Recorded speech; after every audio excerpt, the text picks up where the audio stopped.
Labour introduced the minimum wage in 1999 and it's maintained its role ever since.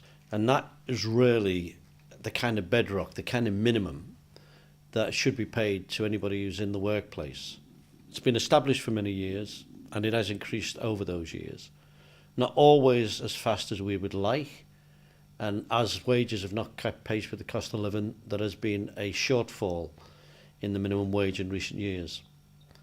The latest proposal is an above inflation increase, and what's most important about the minimum wage is that it remains a clear policy going forward after the election because it's a minimum.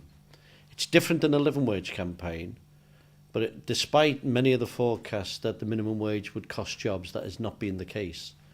It's proved tremendously successful and has protected the most vulnerable in society.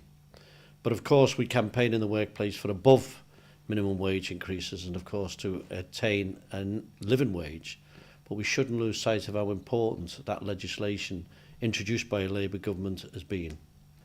The Labour Party has pledged to achieve a figure of £8 over the next Parliament, with the demand on the LPC, the Low Pay Commission, to reach that figure as soon as possible.